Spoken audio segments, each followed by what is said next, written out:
Hi, Ahtisham. Good afternoon, good evening, everyone. Here we are live with our first session after a long time for the 10 practice questions for PMP exam. I have been joined by Naeem. Good morning, Naeem. Hey, good morning, Ahtisham. How are you? Doing well. Great.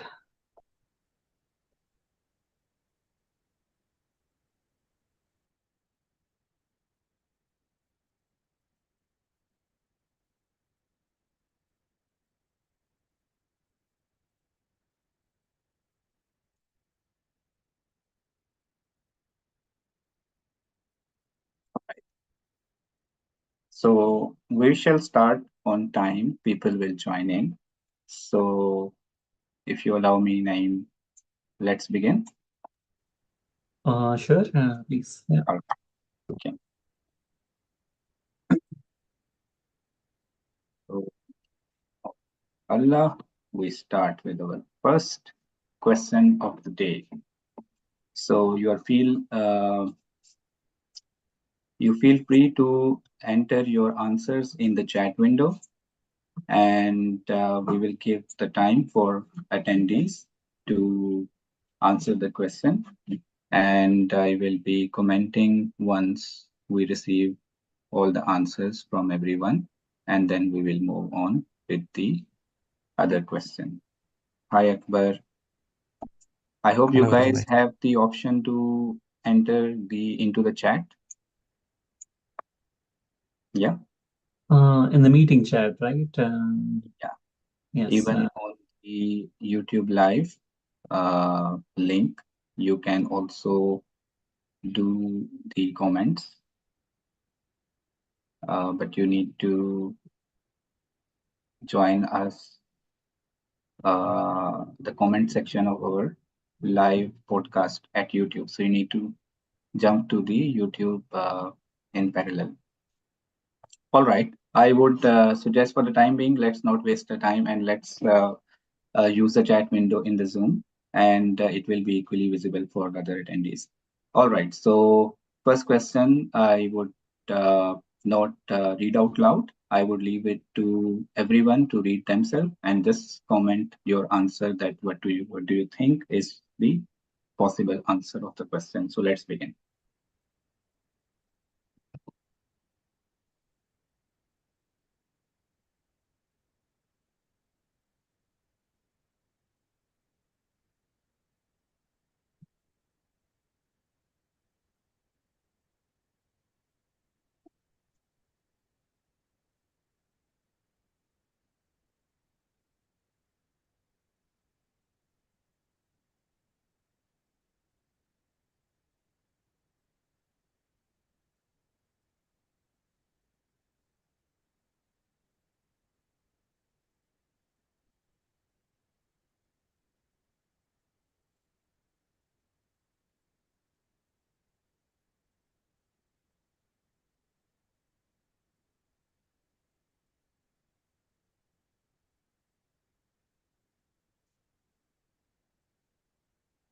Right. I think we should be quick.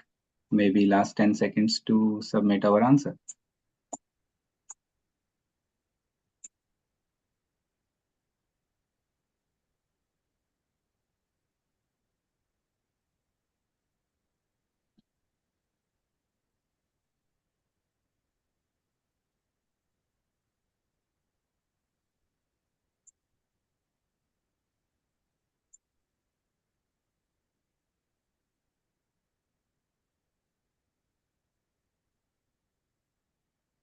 Okay, but thinks A, name thinks A, and I also agree with both of you.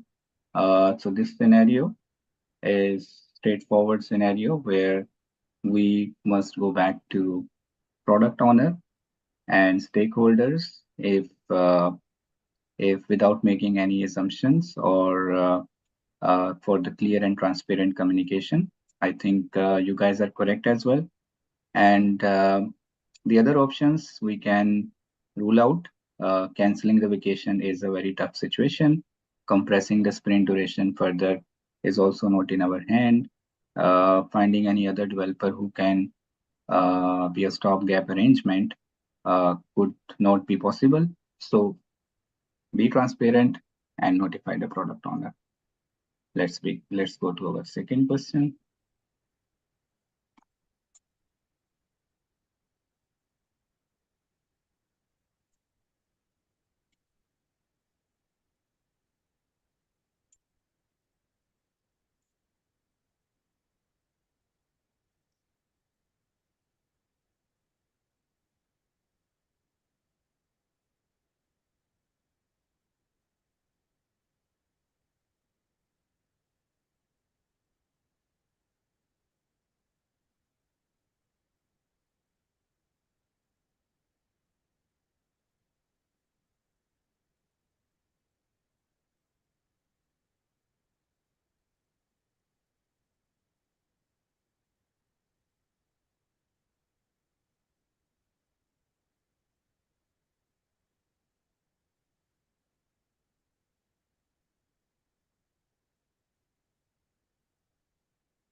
We cannot hear you, Ahtisham. Sorry, I was on mute. So yeah, correct. You guys are correct. Tacit knowledge, unlike the explicit knowledge, it lies within the personal experiences of the person. So it can be obtained through close collaboration between the people who knows the stuff and who knows who while you work with them through code reviews and daily stand-up, you will acquire the product knowledge that is tacit to the persons. So yeah, you guys are correct. So let's move on. So answer is 2C.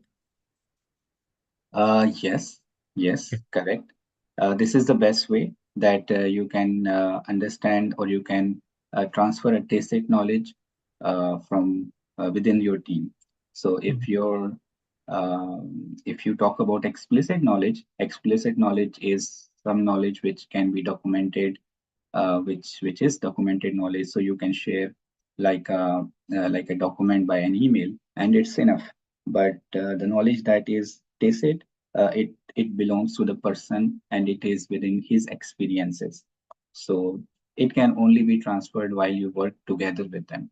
And when they review your code, when they give you their feedback, and when you do pair programming, like together, two people working on the same machine, so they learn from each other experiences and mistakes. So this is the way to transfer a tacit knowledge. And tacit knowledge is not very straightforward. It requires some effort. Yeah, correct.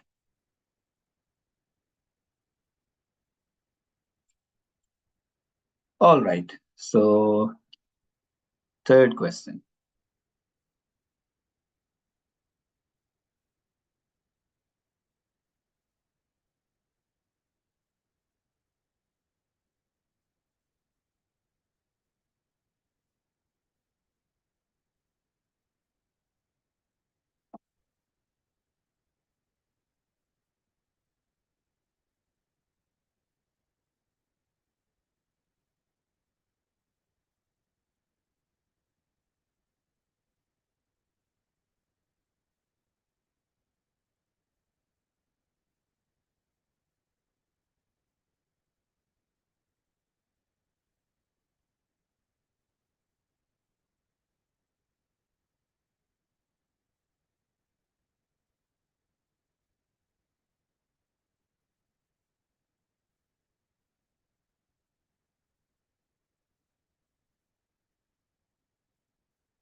Wow. So 3, we have A as a suggestion.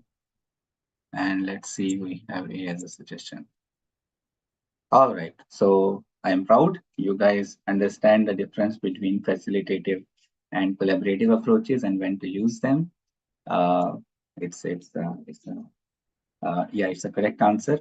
And yeah, so if you understood the clear difference between facilitative and collaborative approach, then you could understand this question.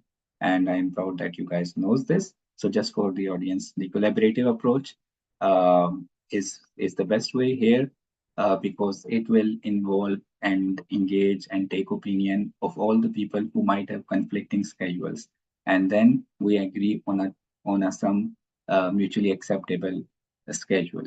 Facilitative approach is where you cannot do the decision making. You have to give the decision making to your team, and then let the team decide what best suits for them.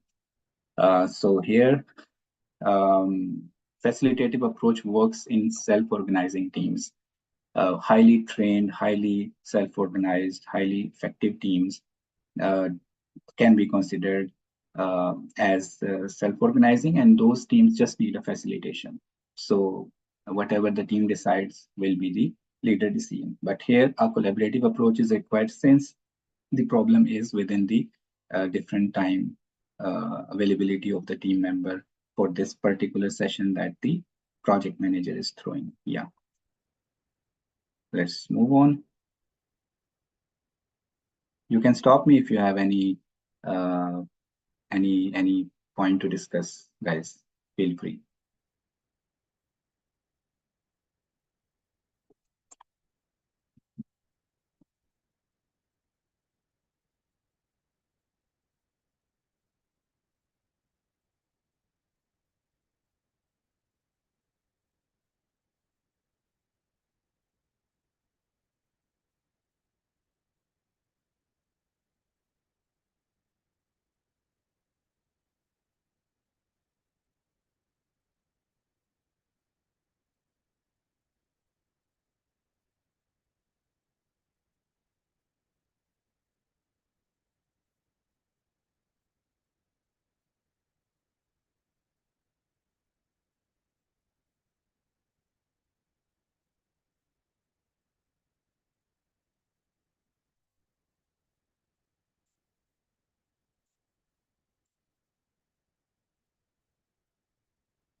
It's a very unique kind of a question. Yeah.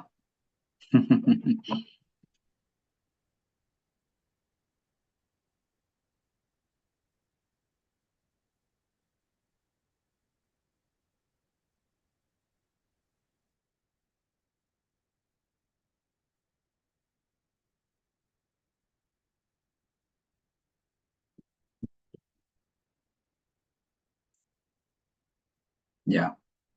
You think the other way around. All right. So first, I would like to hear from Naeem. Why do you think this is the correct answer? B. Yeah, so I'm trying to imagine the situation, right? So we have a team, we had a status meeting, so everybody is sitting together, and then all are participating except a few people, right? So that's the observation, right? That the manager has. So now, what? Why are they quiet? Why aren't they actively engaging, right? So what is the best way to get that information out of what's the best way to understand why they're not participating, or why Mhm. are they kind of disengaged, right? But don't you think So giving them any incentives or rewards to participate in the meeting would encourage them? E- Uh, well, it may be, I mean, there can be different scenarios, right? Why it may be, they were kind of forced to work on a something, some future. It could be that. So I'm kind of more inclined towards B, right? So what would happen is, so being a manager, right? So I might ask, some open-end questions, right? How did this go, right?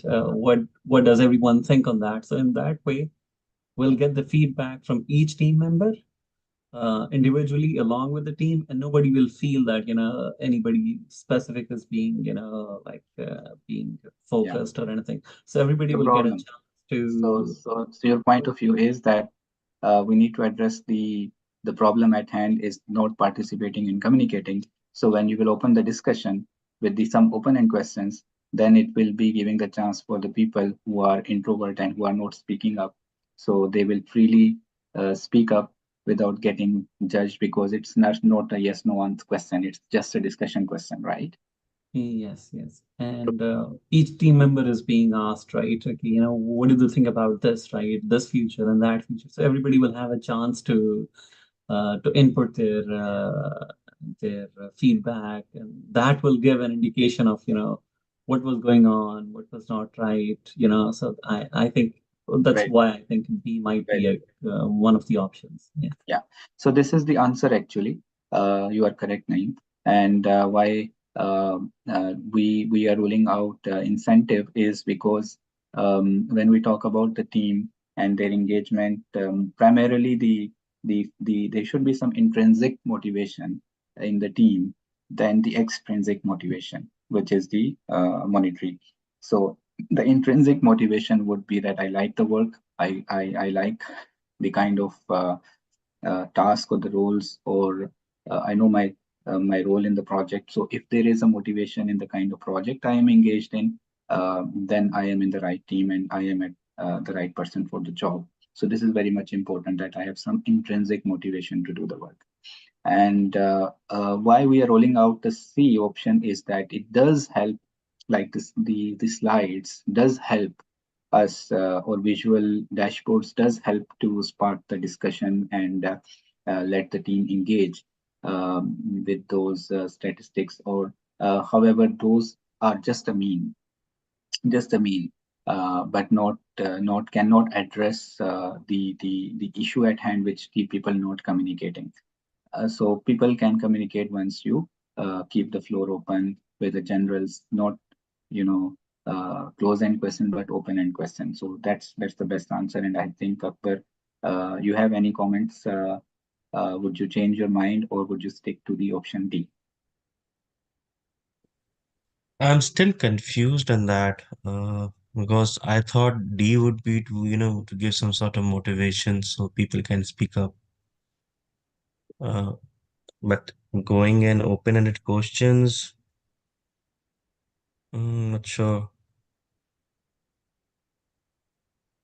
Can you provide more details around question number, like answer number two? Answer number two.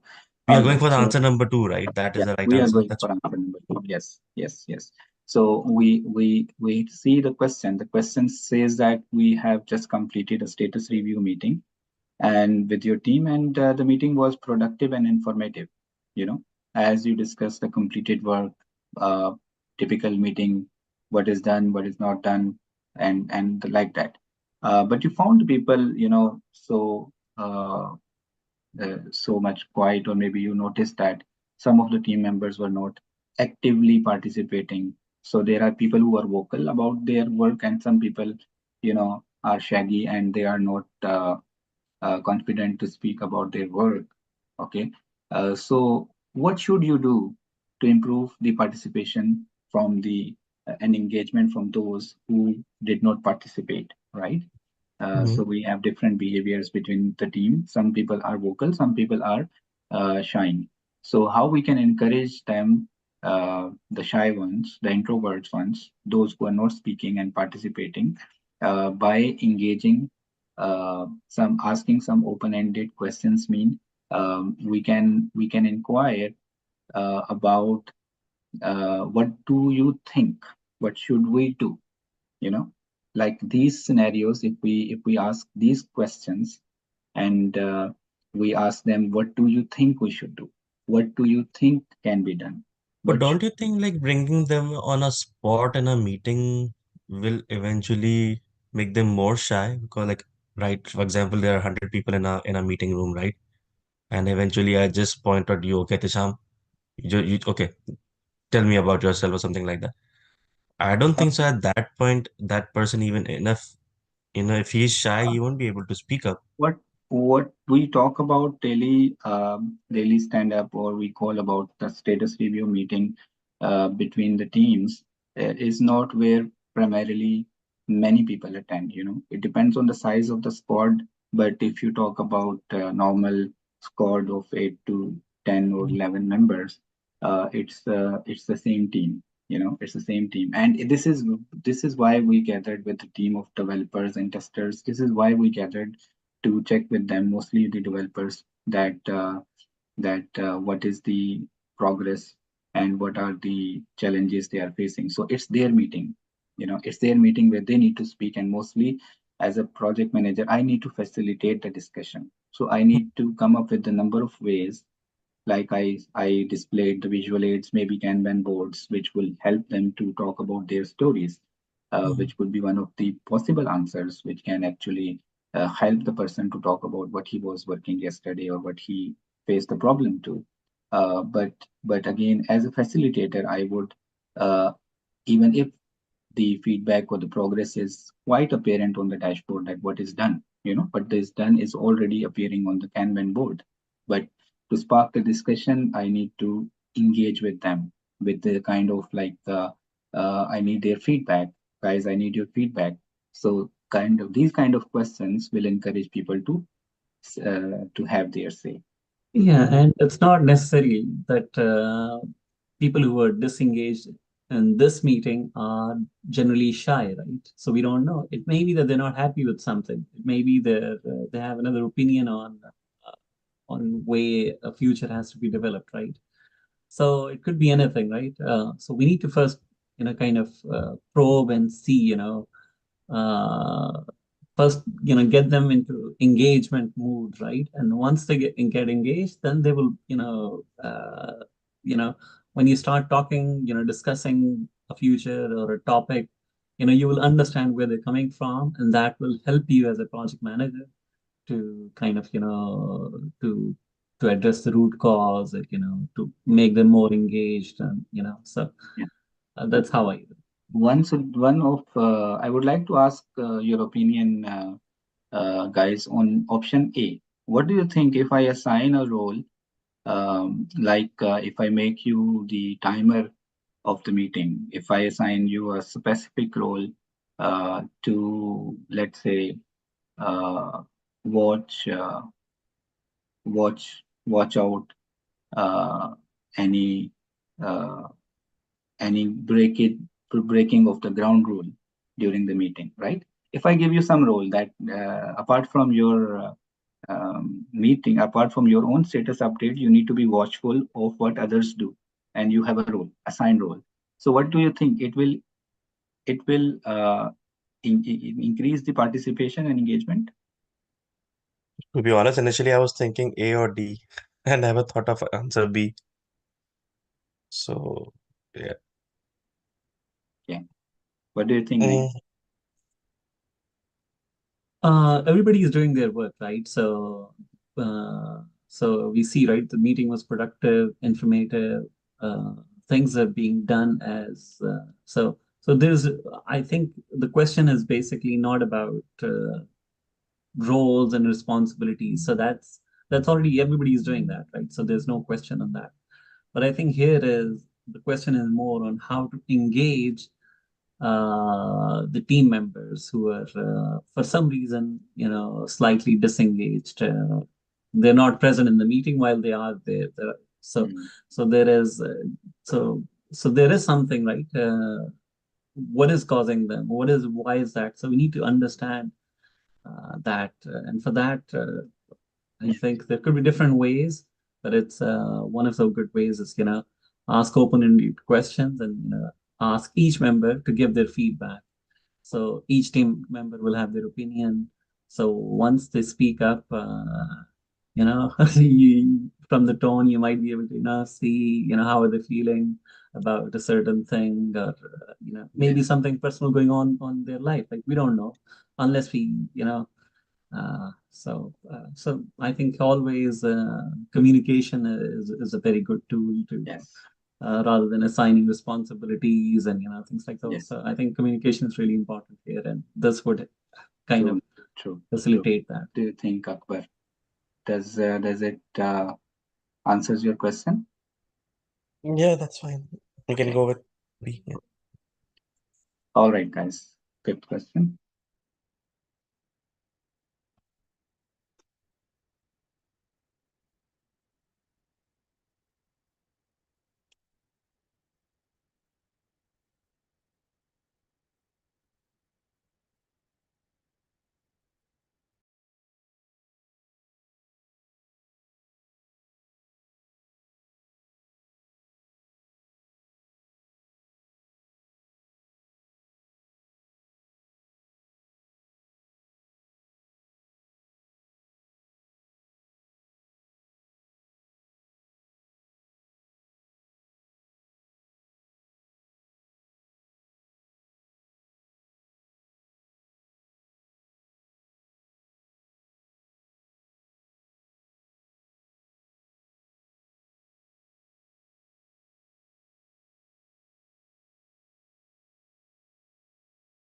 I think this was the quickest one.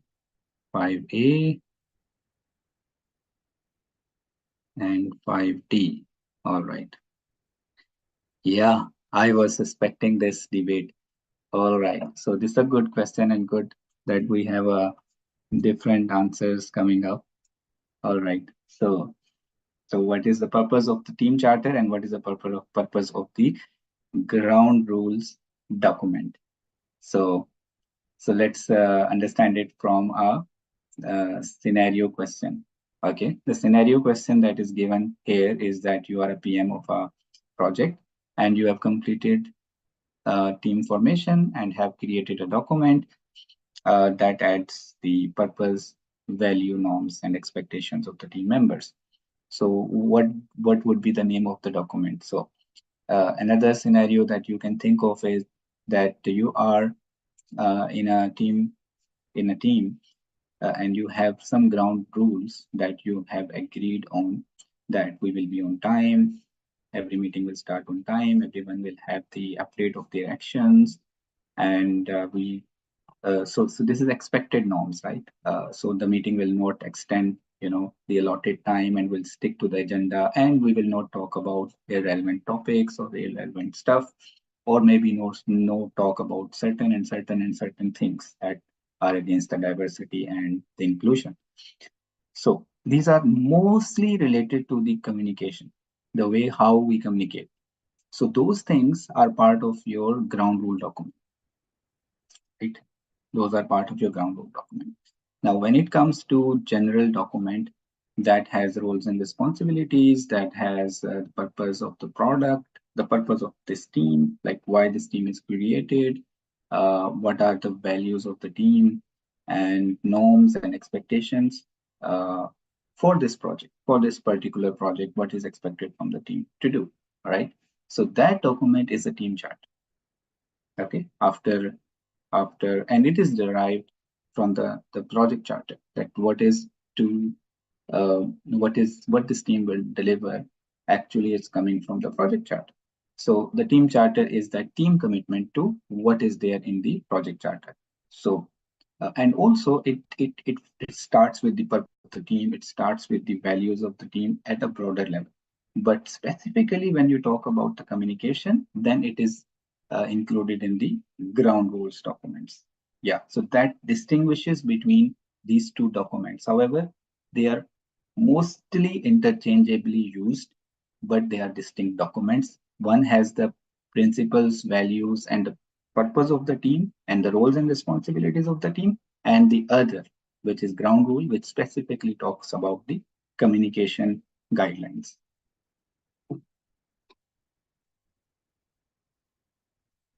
I hope this is clear.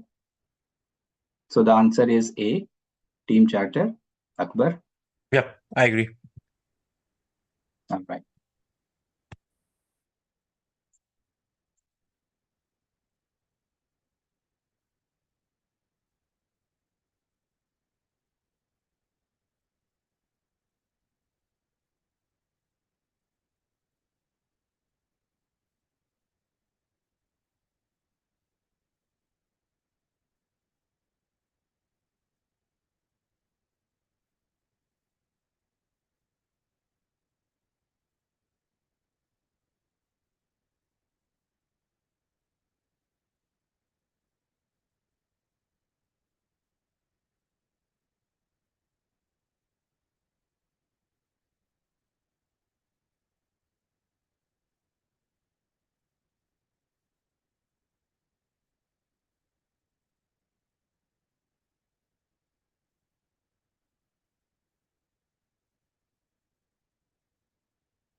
Right. All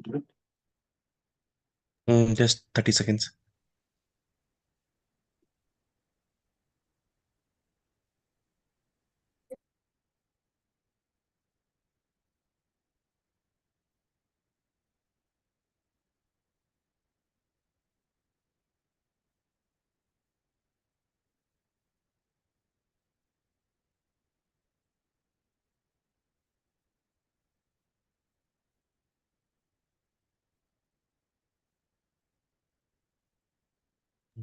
Um, Good.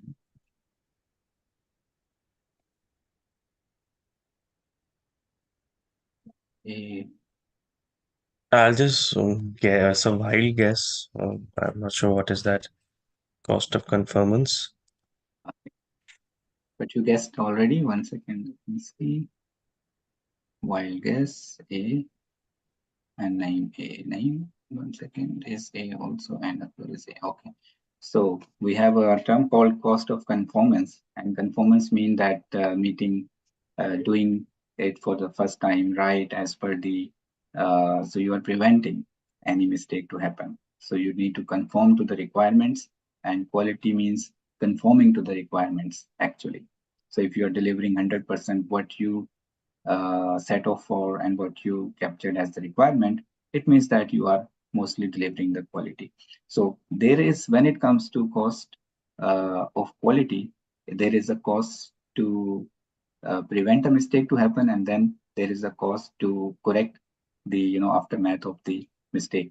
So when we say cost of conformance, it is that how I can prevent the mistake to happen, and the effort that I will exert to prevent a mistake to happen, and the standards I will choose, implement, audit, all these things which will prevent a mistake to happen will come ultimately under cost of conformance, right? And once a mistake happens, I need to do some corrective work, rework, defect repair. All those costs that will incur will be called as cost of non-conformance because I didn't conform to the requirements. So I think if this is clear, then let's look at the options in the example. So, which of the following scenario is an example of cost of conformance in agile projects? So the expenses incurred for fixing the defects, definitely it's the cost of non-conformance, as I just explained. The time spent by the development team in sprint planning meeting, yes. So this is something which is interesting, that the more time we spend during the sprint planning meeting identifying the value of the items that need to be delivered, and committing to the work that we can really deliver based on our capacity and velocity, and asking the cross questions about understanding the purpose of the stories and clarifying them, the acceptance criteria, and all those discussions that we do to understand the requirements in a better way is actually will save us ultimately in the end by delivering something which is actually as per the needs and expectations of the end user. So, so this makes the right answer, time spent. Cost of purchasing new development tool, again, it is something which does not fall under the cost of conformance, the effort required for rework due to changes in the project scope, and this is also something uh, which is change effect of the change, and it's although it may be an approved change, but it doesn't come under the conformance. So conformance mean cost of conformance mean that I want to do it first time right, and the effort that I will exert to keep, to understand very well what is required to be done, so that I should not develop something which is not needed or which is against the expectation, is actually the cost of conformance. I hope you guys will uh, will agree with the option two. Yeah, I think probably I got it Akbar. wrong. So, but yeah, B is a good choice, I think. Yeah, yeah. B. Yeah, got you. You got it. Okay, cool.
Right, last 10 seconds. Ah, I have the answers.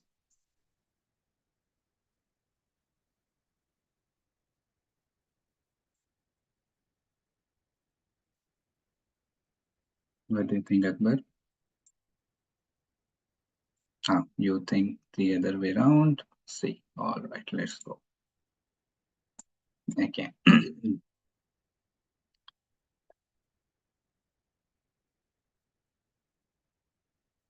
Okay. So the question primarily asks us, require us to, maybe if we comprehend the principles in agile well, or we have some doubt. So the team is working on agile project that involves developing a new feature, and they received some negative feedback about whatever. The feedback was about the usability and functionality of a feature, and team want to swiftly adjust to this undesirable outcome and improve the feature based on the user feedback, which is actually the agile behavior or agile value, that we value the customer feedback and we try to incorporate it, and and we love feedback. So what agile principles align with the idea that it's better to recognize and address issues early than later on, which means that we don't want to fail in the hand of customers. We want to fail much before that, so that we can fix the issues. And even if we are failing in front of customer quite early, it makes sense, because we will have some feedback which we can reflect and adjust in the subsequent iteration, because all is not lost, right? So, does it relate to the option A, delivering work frequently, delivering working solution frequently? This principle is an important principle. We need to deliver working software. That is actually the primary measure of our progress. However, the question in hand, that we are flexible, we are open to feedback, we are open to feedback and then adjust our plans. It more of relates to the option two, which is responding to change over following a strict plan, right? So we are adaptable, and based on the feedback coming from the stakeholders, we can adjust our plans, and this is how we adjust in agiles. We have a feedback loop, and which helps us to keep us in the right direction. So instead of steering away with the wrong plan and following the plan till the end and then producing the results which nobody would use, we are open to adjust the plan midway. So responding to change or following the plan resonate with the situation and the question. Now let's talk about C, collaborating with the customers and the stakeholders, certainly.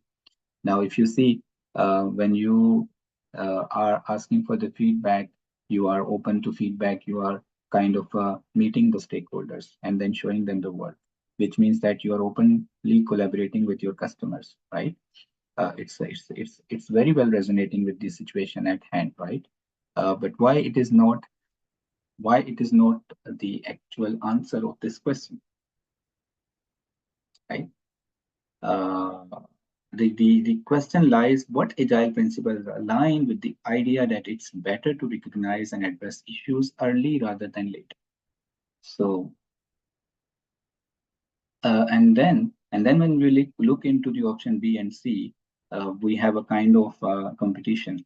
Yeah, I have to collaborate to get the feedback, and then how I will actually incorporate this feedback. So what practically I have to do, once I have the feedback, I have to adjust my plans. I have to add various new tasks to be incorporated to be done, right? So my point is that when you are asking for the feedback, you are asking, opening your door for the change, right? And then you will incorporate change in your plans. So it will be aligning better with the scenario at hand.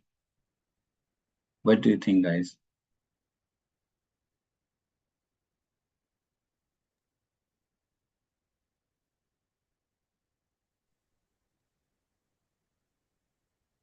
Yeah, I think B and C are both kind of, good answers, but we have to pick one, right? Yeah, So I think, as you say, I think the main uh, theme of agile, what I understand is, being adaptable, right? yeah, If there is any change or if there is any, so we shouldn't be hesitant, right? Even though we interact with customers, the main purpose is if there's a need to change, go ahead and make the change. So, uh, yeah, it's kind of, maybe it's how you look at things, but both are good options. But if you have to pick one, so I went with B, I think. Yeah.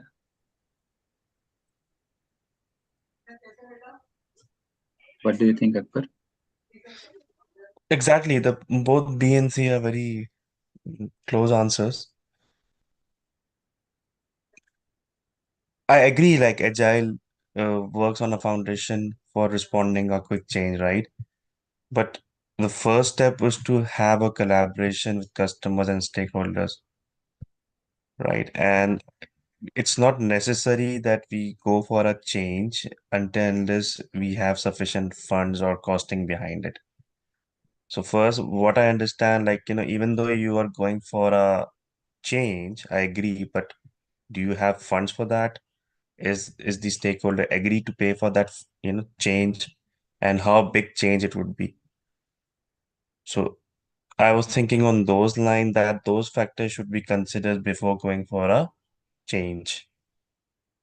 So discuss initially with these stakeholders. Yeah.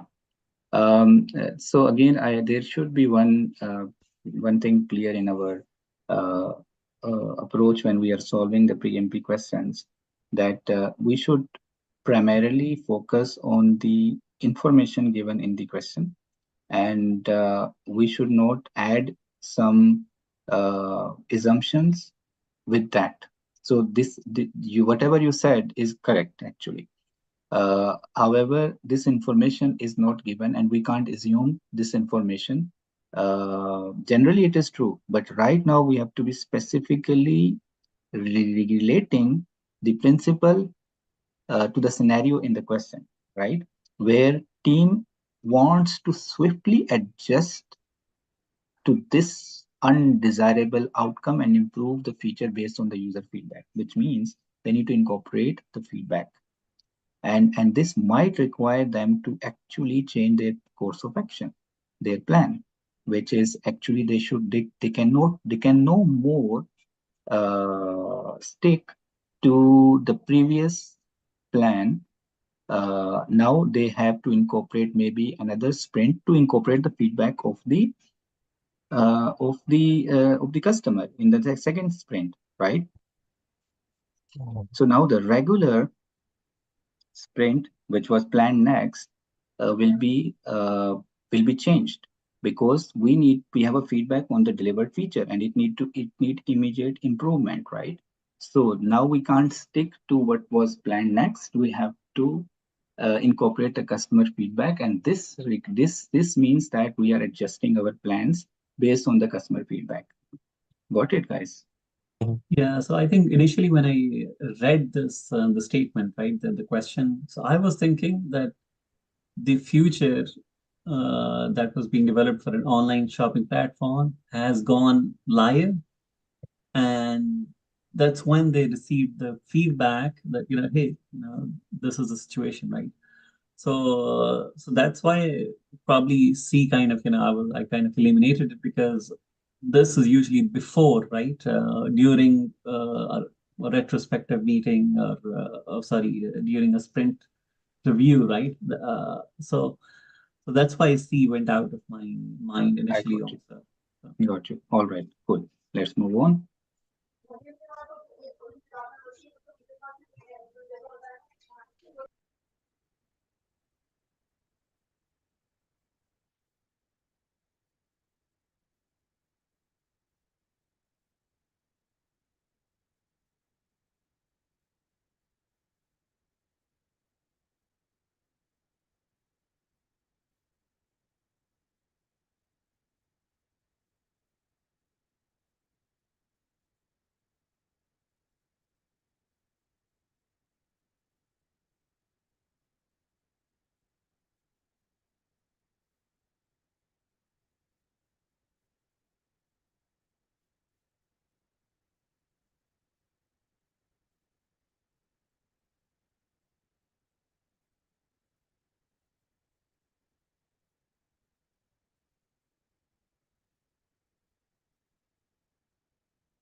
Yep.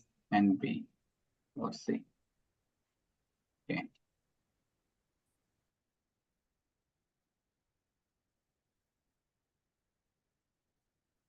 all good. So yeah, you both are correct. So when we need to avoid the bugs and the errors, so the better way would be that we go to automated testing. Yeah, guys. Uh, very true. Very true. So I think you don't need further explanation, but for other people, we can't ignore the bugs and errors as they are inevitable. No, we can't ignore. Fix the bugs and error as they are reported by the customers or the testers. So it's the corrective action. So what we should do to ensure that we build the thing right, not the right thing. The right thing would be the product manager responsibility, product owner responsibility. This is an interesting thing. Right thing or thing right. The thing right is my team responsibility that I need to do it right for the first time. Uh, Fixing the bugs and errors as they are reported is too late. It's like uh, it's like fixing my bugs. So it is not avoiding them. It's not preventative. It's a corrective action. Implementing automated testing while I do develop and I test the unit at unit testing level or I test at functionality testing level. These are kind of the things that can prevent ultimately or identify the bugs early on in during the development, so I can fix those rather than spending a lot of time after I get the feedback. So wait until all the features are completed and then perform a comprehensive testing is also not a very agile approach. So yeah, so this is important that we should do some test driven development. The practice that extreme programming emphasizes is that we should do the test driven development. So we write a test and then we write a code that passes this test and then we move on in this fashion. Yeah. All right.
It's a very unique kind of a question.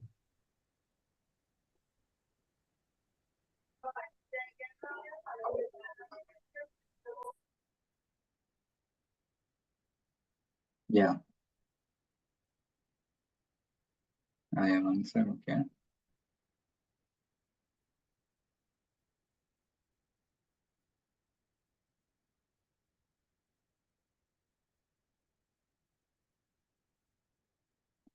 We have one answer. A or C, but most inclined towards A. Okay. What do you think, Akbar?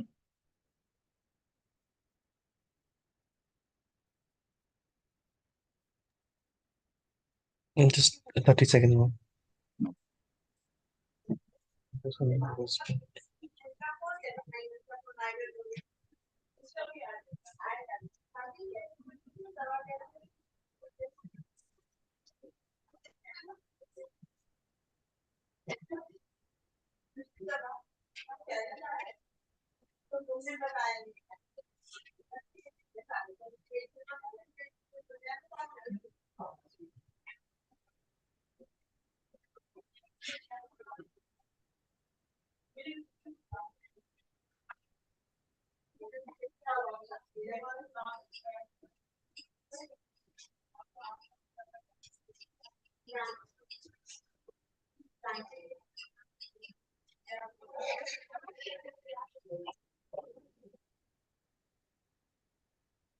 I'm a bit lost in the question, but what I understand, it should be 2B because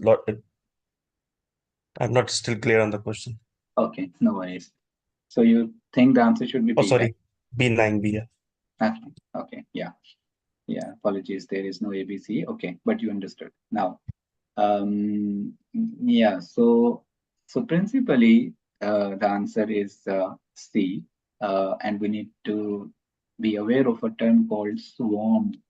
Okay, so we have seen bees and ants swarm together to accomplish a task. All right. So whenever in agile teams, uh, we see a risk, and we see that together we succeed and together we fail. So I will leave aside my individual tasks, for example, and we all will swarm together to solve this technical problem that will ultimately let us meet the sprint timeline, right?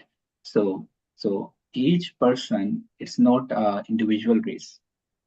It's not like I am done with my stories, guys, and I am the best person, most valuable person in this team that has completed his tasks. No, if we all as a team failed, then we all failed. So now if there is a technical issue and then it is creating a dependency here and there, although it is not limiting your progress, but your team members are getting impacted. So now it's the time that we all swarm in on the feature and drop in all the lower value work that is not essential for the sprint goal. Okay.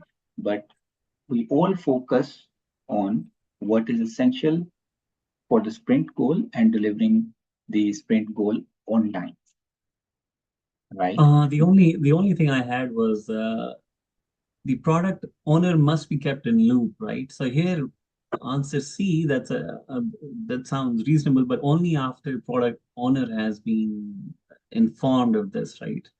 So, or shouldn't that be the case?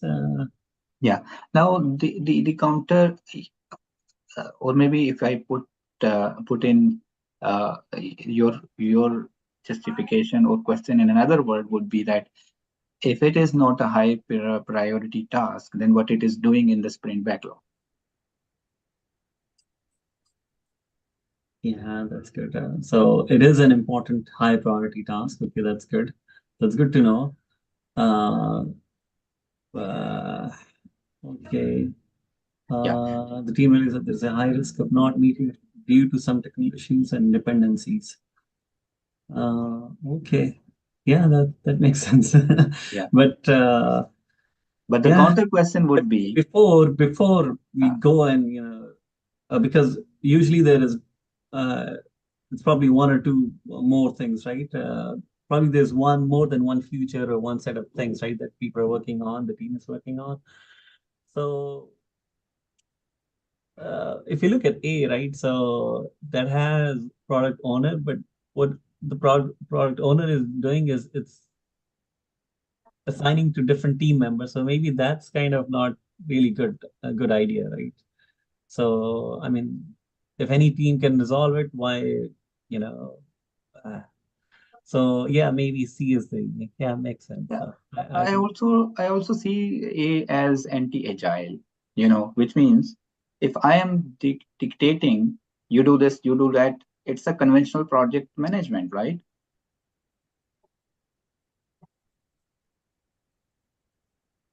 So see, if I am prioritizing the tasks for my development team for the next sprint, it's my role. I agree with you.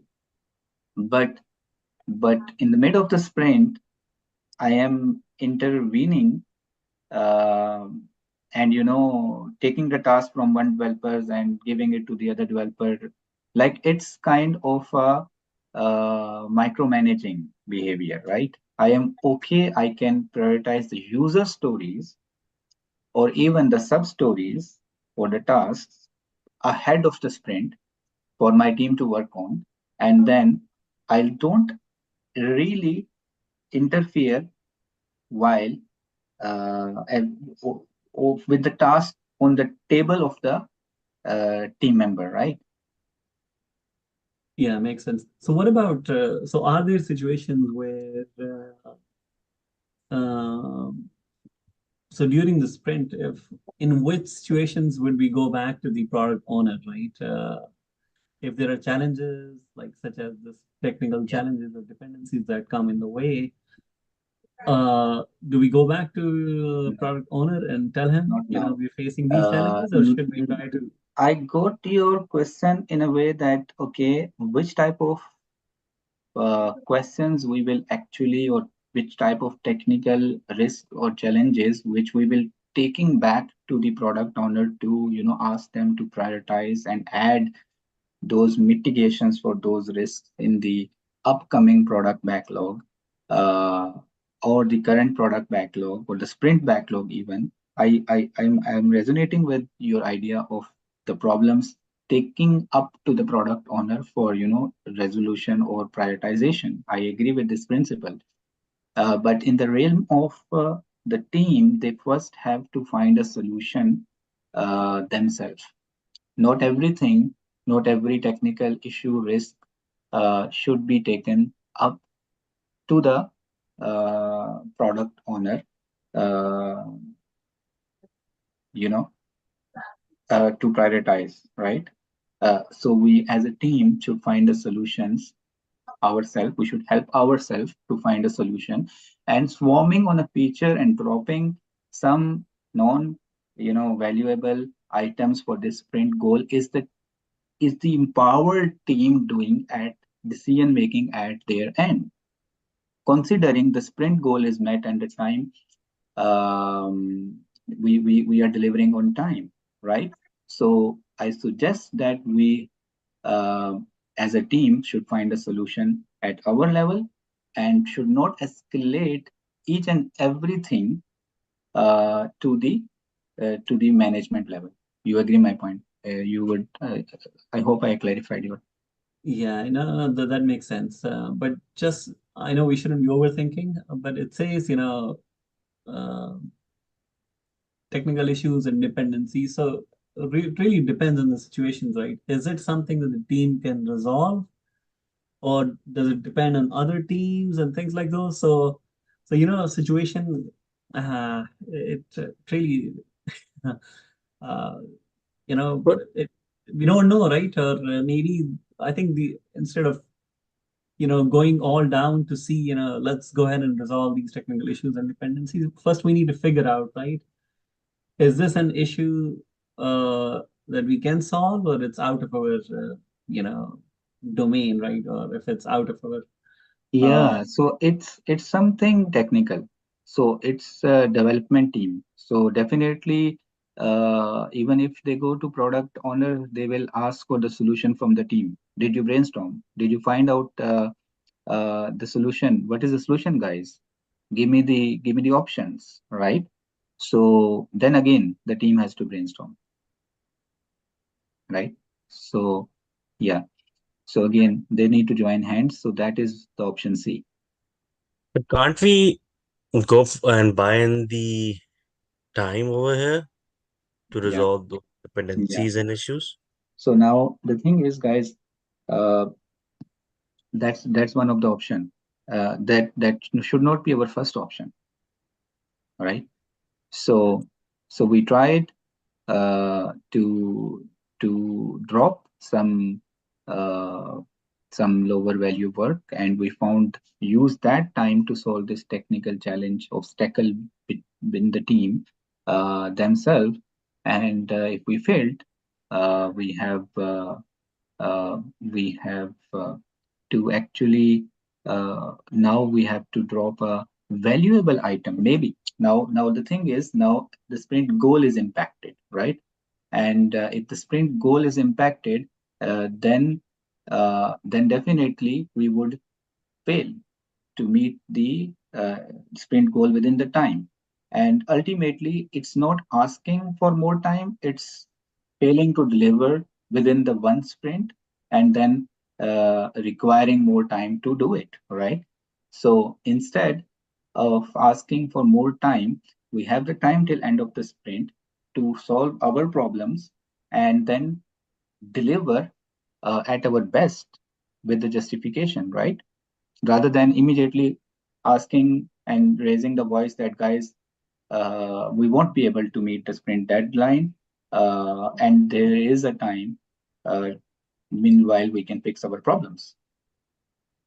Mhm. Yeah, students are not in a position to, kind of question the question, but uh, I mean, these scenarios, they can have different meanings, right? Different situations. So having a question that is, clear makes more sense.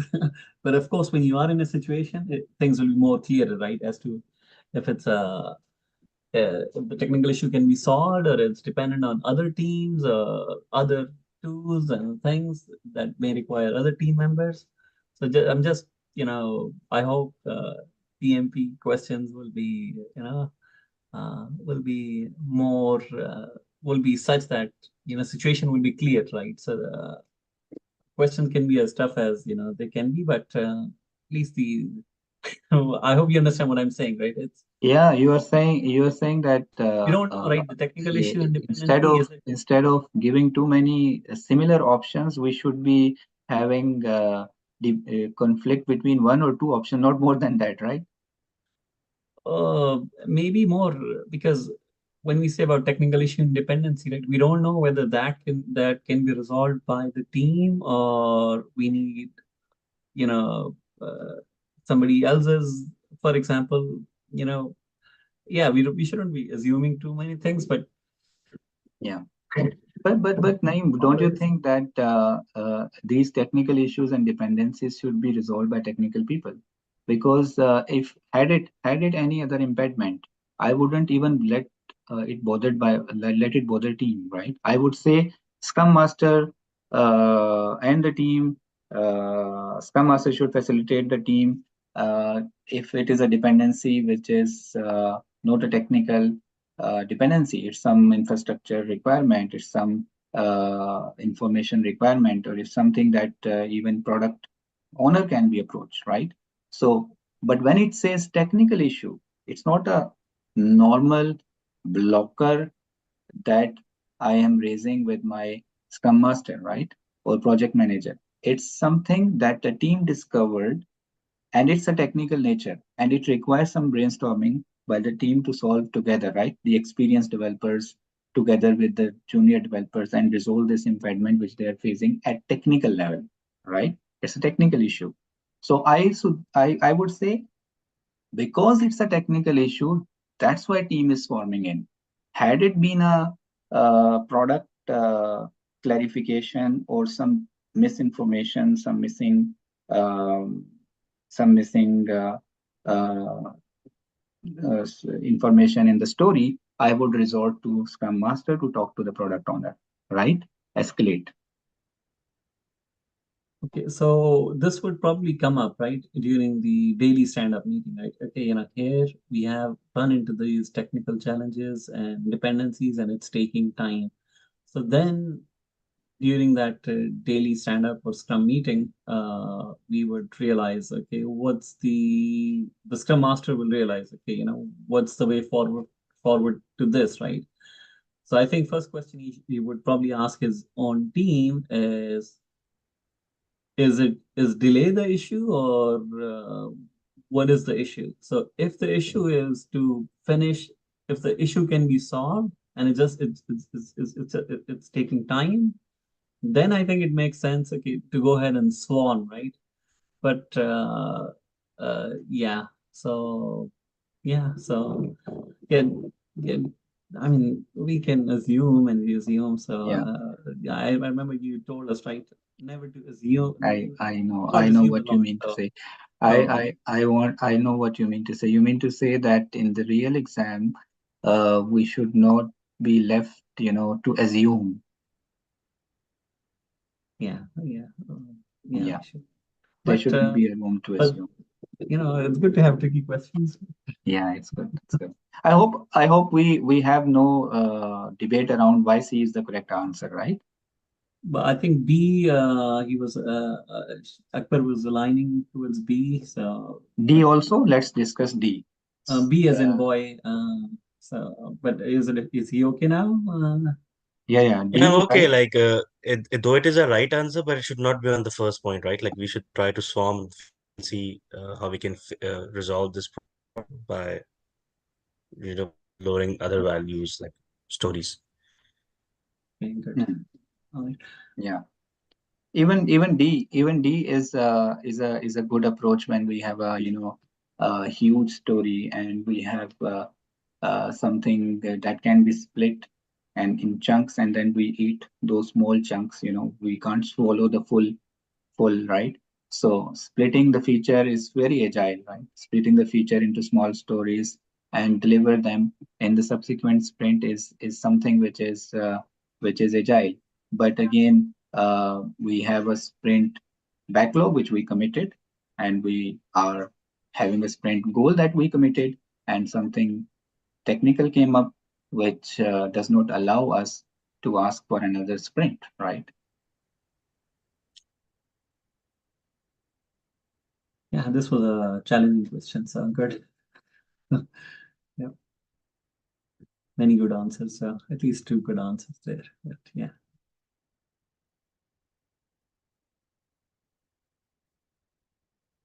Sorry, I lost your voice. Any further question? I think we're. I think I'm good with this. Yeah, but this Yeah, was a good challenging question. yeah, that sparks discussion. Yeah. All right. Now I give you option to choose two.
What do you think, guys?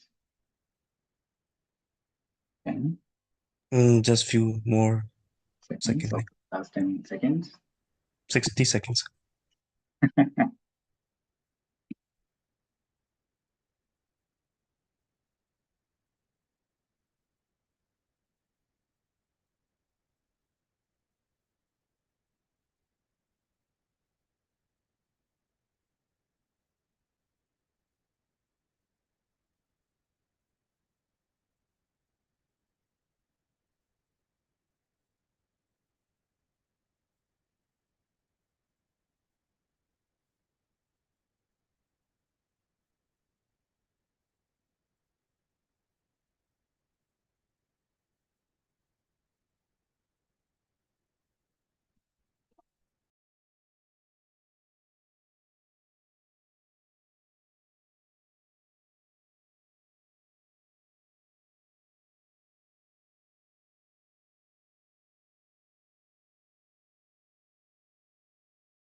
All right, so we have answers.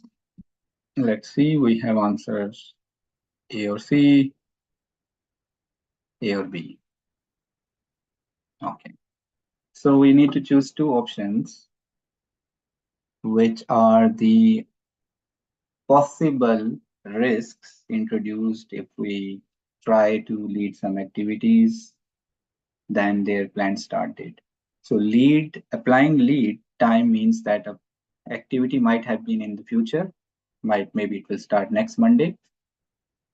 However, I want it to start on coming Thursday or maybe today. So it means that I'm applying a lead to an activity, and it might put this activity in a parallel relationship with us with the activity which was earlier, in sequence with this activity. So I might end up rushing the things, adding up more tasks for resources, which might be uh, same resource. If I bring two activities in parallel, which means that if a single resource is working or two resources are working, which will, work or at the same time on two tasks. So it means that I am over allocating because I am adding a concurrent work. So I'm over allocating.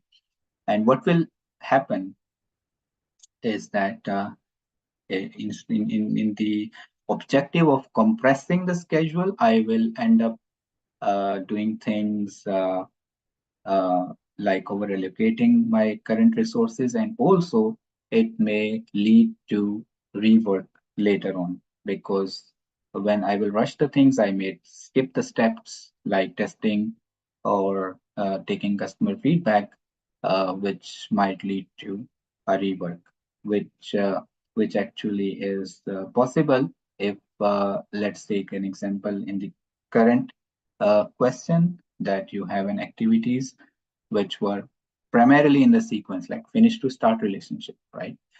But you broke this relationship and you brought them in kind of a start to start relationship, which is a parallel relationship. And your intention is that your overall project duration will be reduced because you are compressing the schedule. But what if a design is a work package, right? And or an activity, and also development is another activity. What if you just overlap these two, and there is a change in design required, which subsequently require the uh, writing the code again? So development effort done will be wasted. So then the rework will be required subsequently. So any change uh, in the predecessor uh, might impact the successor, because they were in sequence, but you brought them in parallel. So now things will run in parallel, and then there is a chance the successor has to do some rework.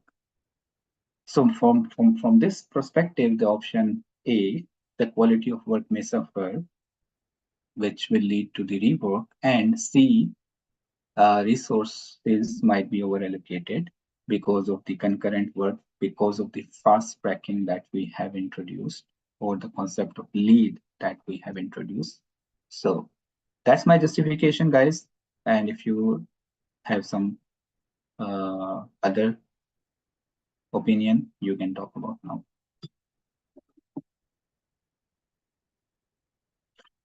Yeah, A and C makes sense. Yeah, it's clear.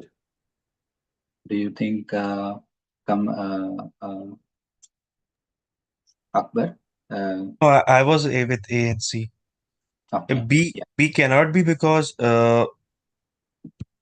in this particular question, because we have already identified the project activities, right? So we have already started our working. So there is no point of change over here. That was my thinking behind this question and answering those.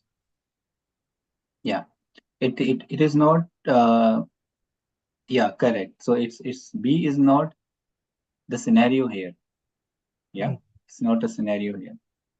The scenario here is very well explained, that activities are well defined and their sequence is also well defined. But we in the objective of compressing the schedule and doing the things in shorter time, we rush the things together, and then there is a risk of rework.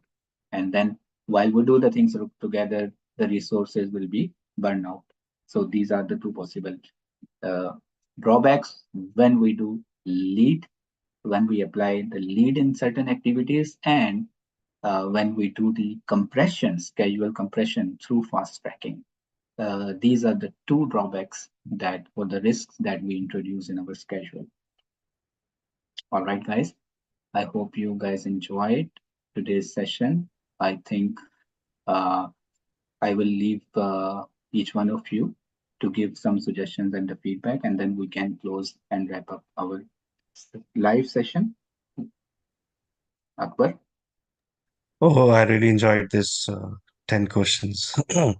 It really tests my skills and let me know where I stand in PMP and where are my focus points now. So I should go back and polish those areas which are not, you know, I would say I'm not meeting those requirements over here. So All right. Name. Yeah, I think there's still some areas that I need to work on, situations I need to understand better. So yeah, so that really give me a kind of things to work on. So good. Good. All right. So with this,